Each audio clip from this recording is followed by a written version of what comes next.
종료주일입니다. 고난주간이 시작되는 날이고요. 호산나, 주의 이름으로 오시는 이여 외치는 군중들의 그 환영을 들으면서 예루살렘에 들어오시는 주님의 모습을 우리는 또 맞게 됩니다.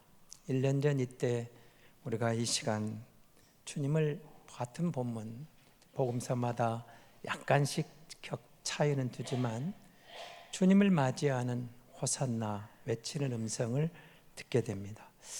그런데 여러분 그 2절을 한번 보시기 바랍니다. 이르시되 너희는 맞은편 마을로 가라.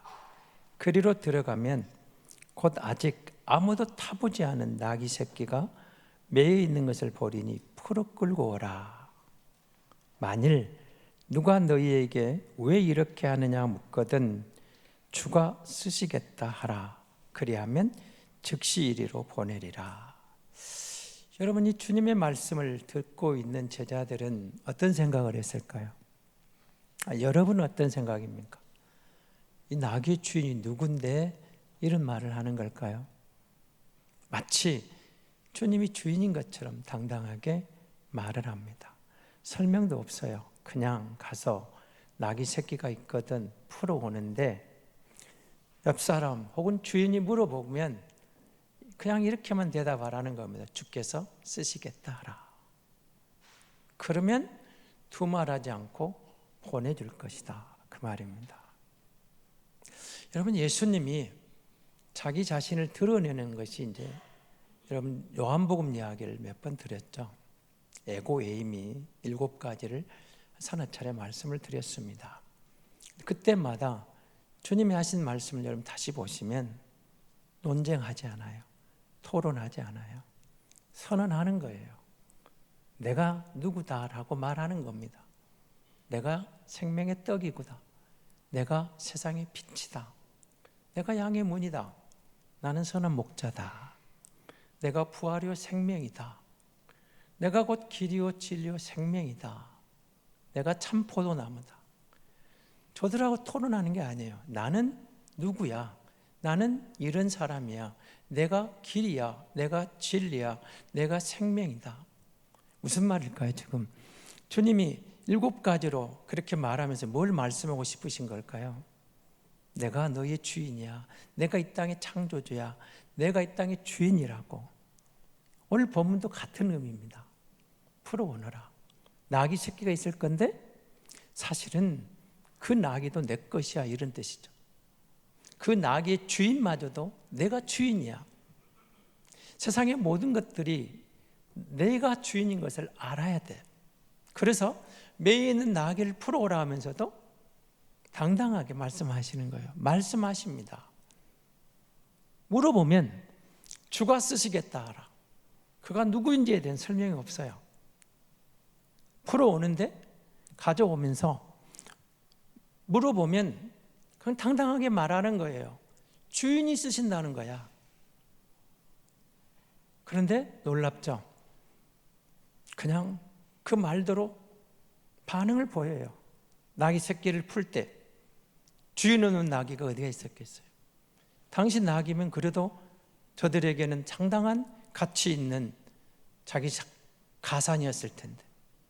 여러분, 우리 시골에 소 한 마리 있을 때, 농사 지을 때 소 한 마리는 재산 목록 1호죠. 쉽게 풀어줄 수 있는 게 아니죠. 근데 반응을 보여요. 허락을 하는 거죠. 내가 주인이야. 선포하고 받아들이는 거죠. 그리고 그는 그걸 타고 등장을 합니다. 나귀 새끼를 타고 와요. 여러분, 그러면 우리는 또 이런 생각이 듭니다. 언뜻 볼 때는 우리 개념으로 보면 여러분 누군가가 송아지 타고 등장하면은 꼭 격에 맞지 않잖아요.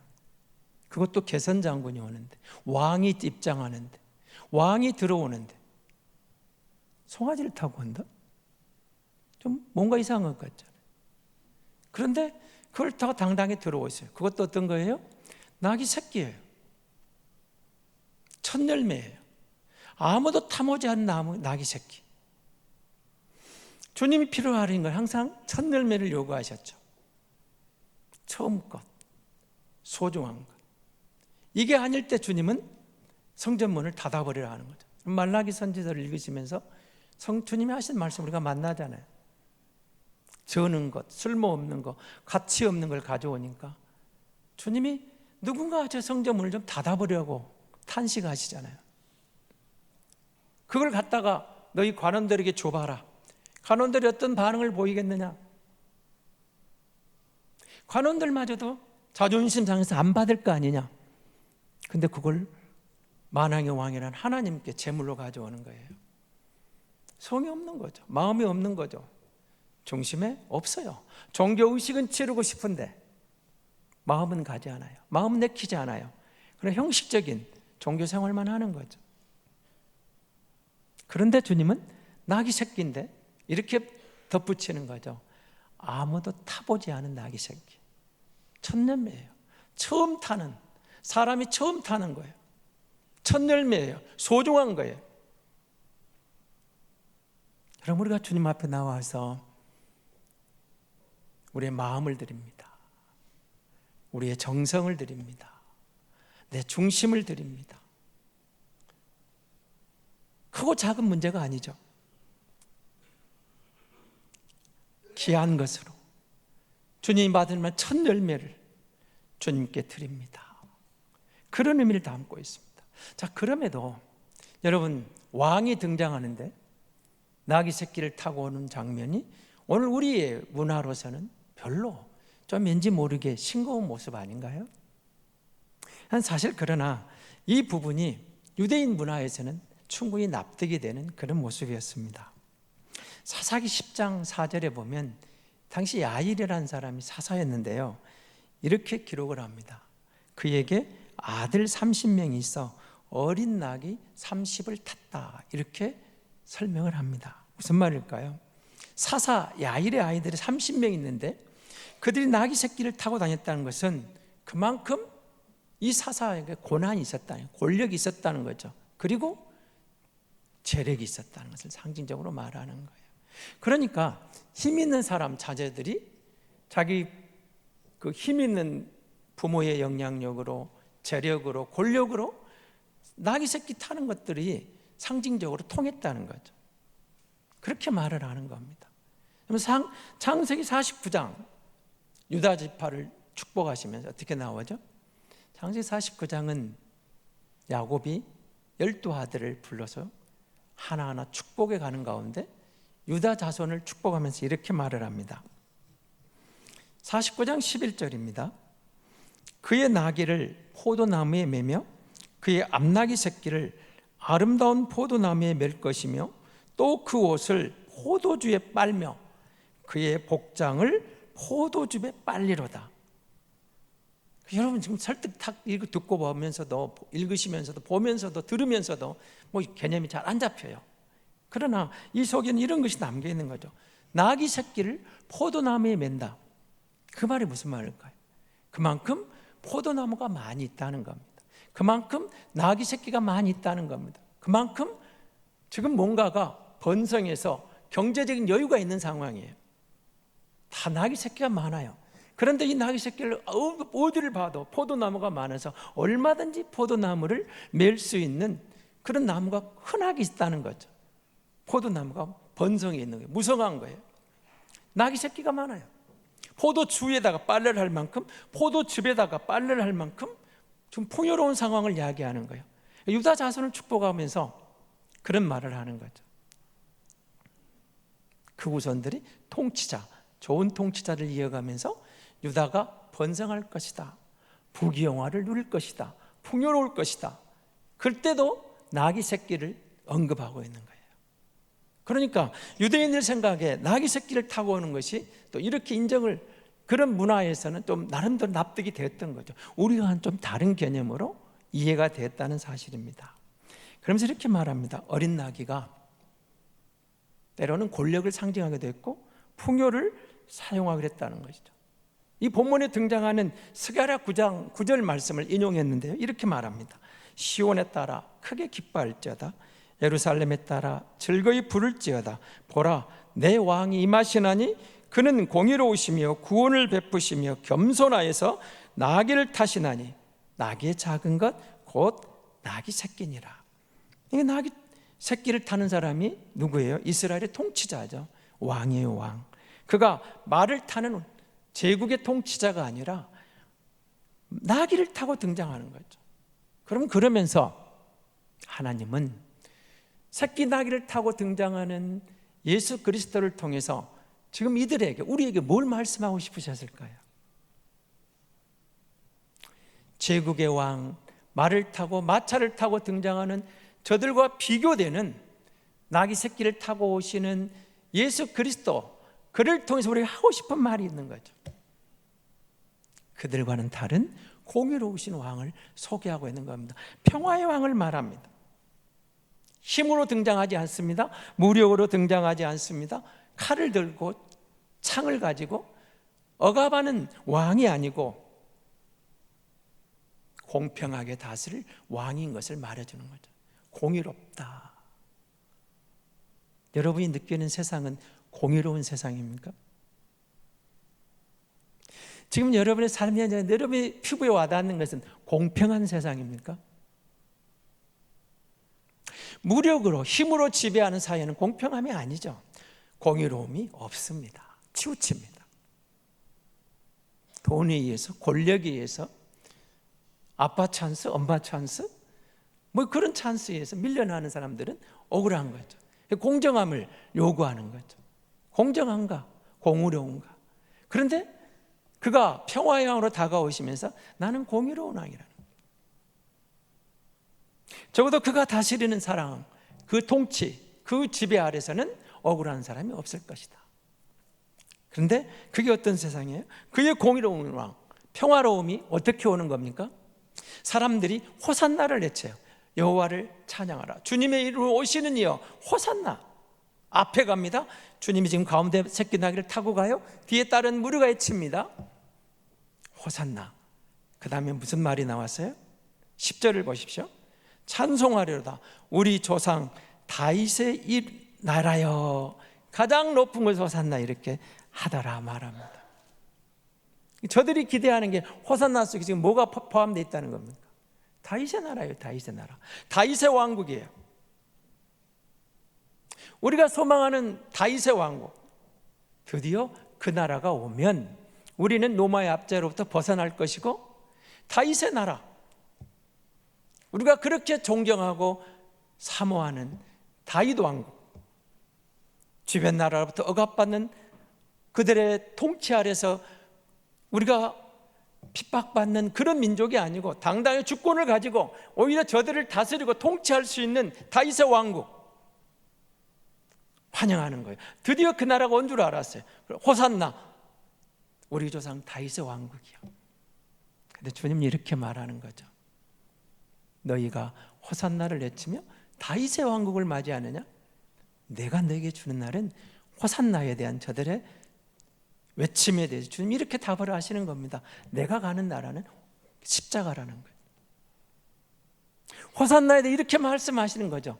십자가를 통한 내 나라를 내게 하는 거예요. 십자가는 어떤 곳이에요? 자기 희생이 있는 것이죠. 희생이 있는 것이에요. 나를 희생해서 너희에게 평화를 주는 나라. 호산나를 외치면서 다윗의 왕국으로 무력으로 로마의 통치를 벗어나고 그 왕국의 회복을 통해서 누리는 그런 나라가 아니고 십자가를 통해서 너희에게 주는 공의로운 나라, 평화의 나라, 이 땅에 진정한 정의가 실현되는 그런 나라, 한없이 부드럽고 온유하신 주님은 십자가를 통한 다윗의 왕국을 회복을 이야기하고 말하는 거죠. 저들이 생각하고 너무 달라요.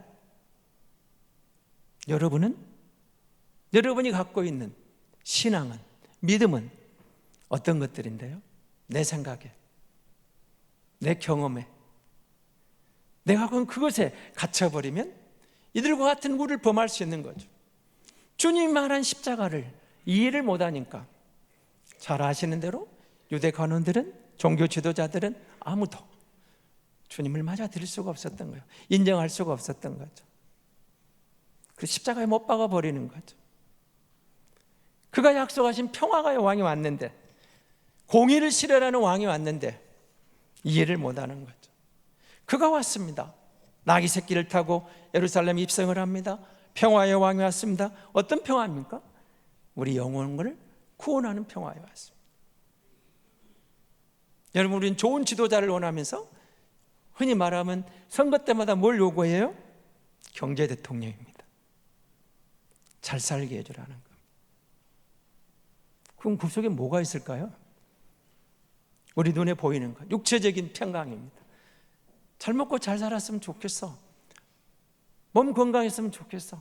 거기에 머물러 있는 구원이죠. 그게 도움이 된다는 거예요. 우리만 편하게 해줘. 우리 잘 살게 해줘. 그럼 돼.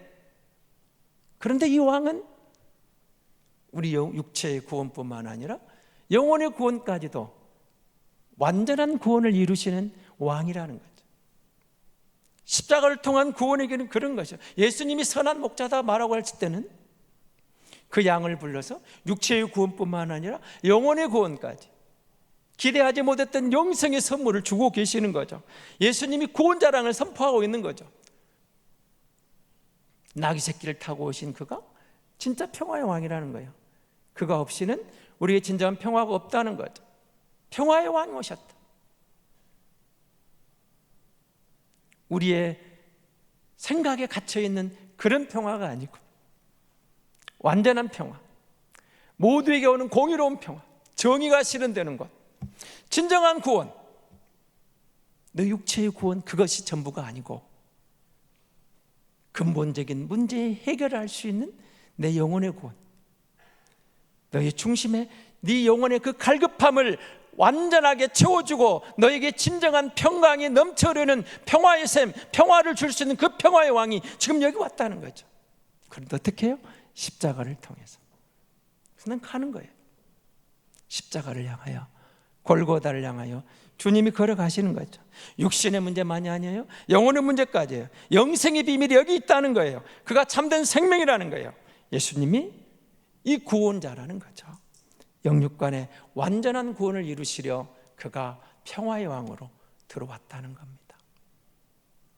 그의 백성들에게 구원을 베푸시는데 단순히 입만 맞추는, 간헐적으로 부분적인 회복을, 만족을 주는 그런 왕이 아니라는 거예요. 여러분이 얼마나 많은 대통령을 바꾸면서 선거를 하면서 기대한 게 뭐였어요? 좀 다른 대통령, 퇴임 후에도 존경받는 대통령, 기억에 남을 만한 역사에 자자손손 대대로 추앙할 수 있는 그런 멋진 대통령. 또 없잖아요. 또 실망해요. 그럼 다음 대통령은 그러길 소망하지만 글쎄요, 세상에 그런 왕이 흔치 않다는 거죠. 주님이 오세요. 평화의 왕이 들어오세요. 여기 왔다는 거예요. 예수 그리스도. 그를 만나면 진정한 영육간에 답이 있다고 말하는 거예요. 자, 그가 등장을 합니다. 나귀 새끼를 타고 오시면서 스가랴는 뭐라고 말했죠? 겸손하시다. 겸손의 왕으로 우리가 소개하는 겁니다. 권력을 쥐고 억압하는 분이 아니라는 거예요. 세상의 왕들은, 통치자들은 뭘 할까요? 섬김의 왕일까요? 왕이 백성을 섬기는 게 어디가 있어요? 지배하죠. 그 위에서 군림하는 거예요. 백성이 왕을 섬기죠. 그런데 이 왕은 반대예요. 내가 너희를 섬기러 왔다. 제자들의 발을 씻으면서 최후의 만찬을 통해서 떡을 떼면서 잔을 주시면서 내 몸이다, 내 살이다, 내 피다, 새 언약으로 나는 너희를 섬기러 왔노라. 겸손한 왕이 다가온 거예요. 말로만 겸손한 게 아니라 진짜로 몸으로 실현하는 거예요. 진짜 섬기러 왔다.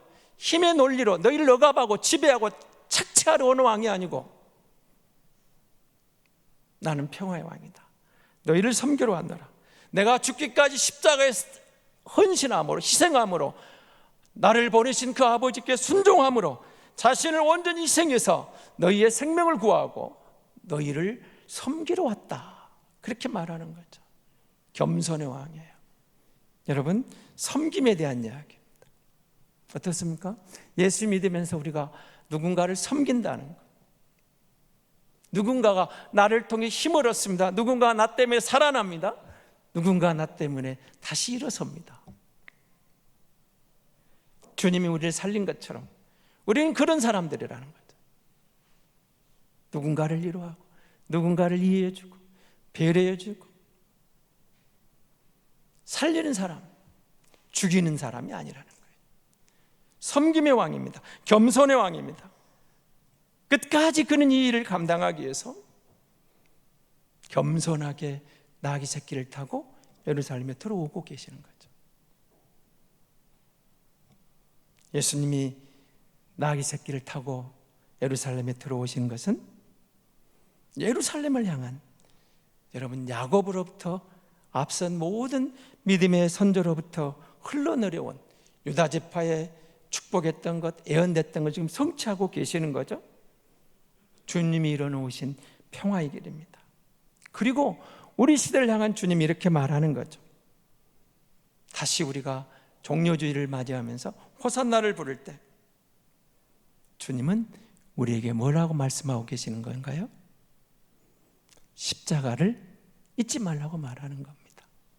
주님의 길은 십자가 없는 길이 아니에요. 십자가를 통해서 이루어지는 성취였던 거죠. 그래서 그 길은 무력이 아니에요. 완력이 아니에요. 억압이 아니에요. 평화입니다. 섬김입니다. 진정한 구원의 길이 거기 있다라고 우리에게 말씀하고 계시는 거죠. 오늘 우리가 이 시대에 주를 믿는 성도로 살아갈 때 내 입에 주를 찬양함이 있죠. 호산나, 맞습니다. 찬양하고 주님을 영접해야 돼요. 맞아들여야 돼요. 그러나 내 뜻대로 마옵시고 아버지의 뜻대로 되기를 원합니다. 내 생각을 내려놓고 하나님의 뜻이, 아버지의 뜻이 겸손하게 받아들일 때 우리는 진짜 예수를 알게 되고 진짜 예수님이 주시는 십자가의 정신, 평화의 마음을, 섬김의 왕을, 그리고 구원의 왕을 만나게 되고 우리는 거기에 진정한 생명이 있는 줄로 믿습니다.